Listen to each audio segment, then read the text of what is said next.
semoga sehat selalu ya. Alhamdulillah, hari ini kita semua dapat bertemu lagi, namun masih secara virtual ya. Setelah kemarin kalian melaksanakan PTS ya, dan sekarang sebagian dari kalian ada yang mungkin hari ini tadi datang ke sekolah ya, atau ada juga yang waktu hari Selasa atau Rabu datang ke sekolah ya. Hari ini kalian juga ada yang ke sekolah mungkin, dan mungkin ada beberapa lagi yang sebagian masih belajar di rumah ya. Semoga mau yang belajar sekolah maupun belajar yang di rumah tetap semangat ya. Nah Bu, saya kan tadi sudah belajar di sekolah, sekarang kita harus belajar lagi ya. Iya, gak apa-apa ya nak. Oke, semoga tetap semangat ya. Kita hari ini tetap akan belajar dan mempelajari tentang bacaan-bacaan Al-Quran. Oke.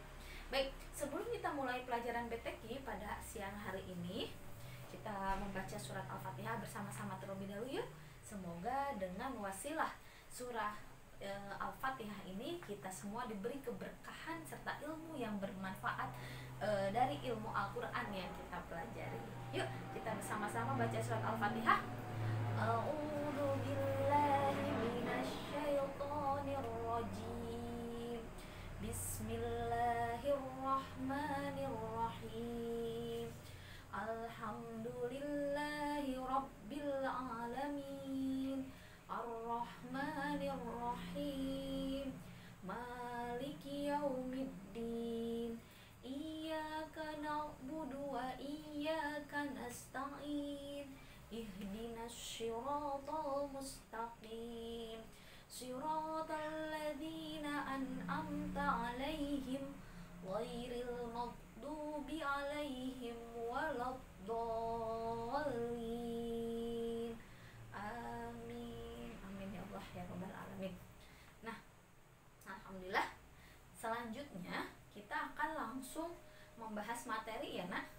Untuk pertemuan di hari ini kita sudah masuk ke bab yang baru, yaitu di bab 3. Kalian semua bisa membuka di halaman bab 3 itu ada di halaman 16 ya. Kita akan belajar tentang materi yang baru, yaitu di bab 3. Nah, sebelumnya kalian sudah belajar tentang hukum mim sukun, sudah belajar tentang hukum qalqalah. Sekarang kita akan belajar tentang pembagian hukum idgham. Bu, kemarin kayaknya kita sudah belajar tentang idgham. Ya betul, di hukum mim sukun juga ada idgham. Dan sekarang kita akan belajar tentang pembagian idgham yang lain ya. Berdasarkan, kalau sekarang yang kita pelajari adalah pembagian hukum idgham berdasarkan makhraj dan sifat. Ya, berdasarkan makhraj huruf dan sifat huruf.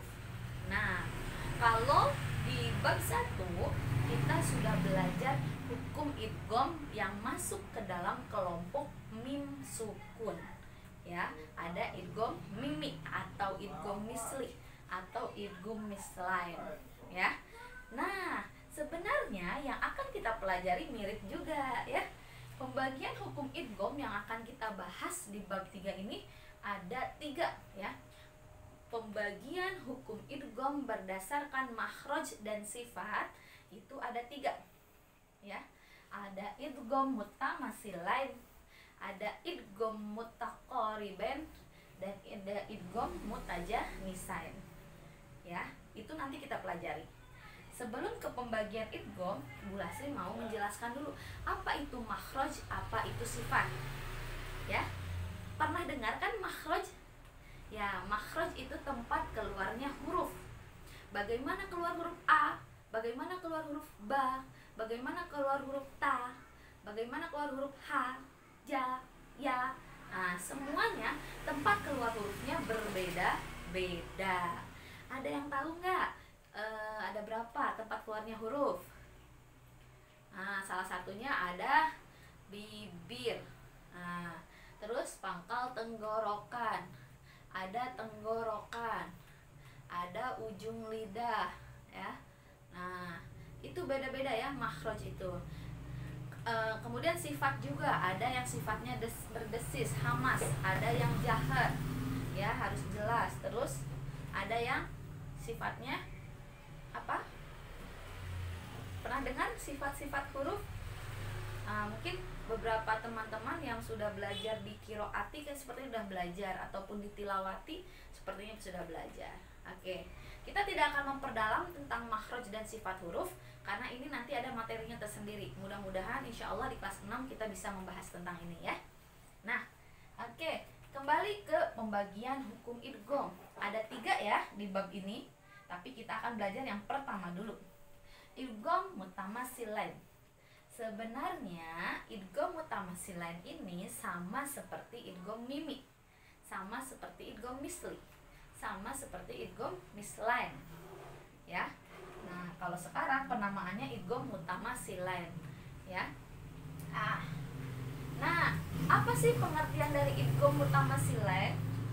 Yaitu idgham yang sama makhraj dan sama sifat. Makhrajnya sama, sifatnya sama. Berarti hurufnya juga sama ya. Khusus untuk idgham mutamasilain ini hurufnya sama ya. Sama seperti idgham mimi, sama seperti idgham misli, atau sama seperti idgham mislain. Mim sukun bertemu dengan mim. Nah, idgham mutamasilain juga sama nah ya. Ini adalah nama lainnya dari idgham mimi. Idgham mutamasilain itu sama makhraj sama sifat, berarti hurufnya harus sama. Nah, kemudian sama tuh ciri yang kedua, huruf pertama sukun, huruf kedua berharokat. Huruf pertama harus sukun, huruf kedua berharokat. Bu, sebenarnya apa yang membedakan? Sebenarnya sama nak. Cuman kenapa waktu di bab 1 Bu Lasri hanya menjelaskan idgham mimi itu mim dengan mim? Karena idghamnya masuk dalam kelompok hukum mim sukun. Kalau sekarang ini idghamnya lebih luas, sehingga huruf apa saja itu termasuk ke dalam idgham mutamasilain ya. Contoh, ada ba sukun ketemu dengan ba. Yagtaba'dukum, yagtaba'dukum. Ba sukun ketemu ba, hurufnya sama atau tidak? Sama kan? Terus contoh kedua, kala bala, kala bala tukrimuna. Ada lam sukun ketemu lam, itu juga hurufnya sama ya. Huruf pertama sukun, huruf kedua berharokah. Sama seperti idgham mimi, mim sukun bertemu dengan mim, ba sukun bertemu dengan ba, lam sukun bertemu dengan lam. Nah ya, apabila kalian menemukan huruf yang dua-duanya sama, yang satu sukun, yang satu berharokat, maka itu hukumnya adalah idgham mutamasilain ya. Itu dia. Ini idgham yang paling mudah ya. Nanti idgham mutajanisain, mutaqaribain minggu selanjutnya. Oke? Sudah paham? Mungkin ya. Kalau kalian idgham mimi kemarin sudah paham, insya Allah idgham mutamasilain juga paham. Oke? Ya nak? Itu untuk materi pembuka untuk di minggu ini. Kita nggak akan terlalu berat dulu ya minggu ini ya. Oke. Nah, untuk latihannya coba kalian cari di Al-Quran ya. Kalau bisa jangan hanya di juz amma, kalau di juz amma agak terbatas. Coba kalian hari ini cari 3 contoh idgham mutamasilain ya. Tapi kalau bisa selain mim bertemu dengan mim ya, cari huruf yang lain. Insya Allah banyak ya. Ibu ulangi tugas hari ini atau kegiatan latihan hari ini ya. Oke, silakan. Nanti sambil kalian istirahat di waktu-waktu senggang kalian ya, yang udah pulang sekolah maupun yang sedang belajar online, coba cari di Al-Quran ya 3 saja contoh idgham mutamasilain ya. 3 contoh potongan ayatnya ditulis ya, boleh ditulis di modul boleh. Tapi kalau bisa selain mim dan mim, mim bertemu dengan mim ya, cari huruf yang lain ya. Banyak huruf hijaiyah yang lainnya nak. Kalau mim bertemu dengan mim, ibu tidak menyalahkan. Ibu tidak menyalahkan kalau itu idgham mutamasilain, tidak. Hanya untuk latihan hari ini, ibu harap hurufnya selain mim dan mim. Oke, itu saja kegiatannya untuk hari ini. Semoga bisa dipahami. Jika ada yang kurang paham, boleh telepon Bu Lastri untuk menanyakan. Bu Lastri mengingatkan untuk hafalan target di bab 3 ini ya, bagi yang belum, mudah-mudahan bisa sampai akhir Oktober ya. Akhir Oktober ini mudah-mudahan kalian bisa menyelesaikan akhir Oktober. Sekarang masih September ya. Akhir Oktober nanti kalian sudah bisa menyelesaikan hafalan yang halaman 21 ya. Nih, ada surat Al-Buruj ayat 12 sampai 22 minimal. Kemudian Al-Fil, Al-Humazah, Al-Asr, At-Takasur, Al-Qari'ah ya. Ini targetnya sampai akhir bulan Oktober. Oke. Ibu harap kalian bisa menyelesaikan hafalannya. Dan kalian juga tetap bisa belajar dengan pelajaran yang lainnya. Oke, sekian untuk pertemuan hari ini. Terima kasih, semoga bermanfaat. Assalamualaikum warahmatullahi wabarakatuh.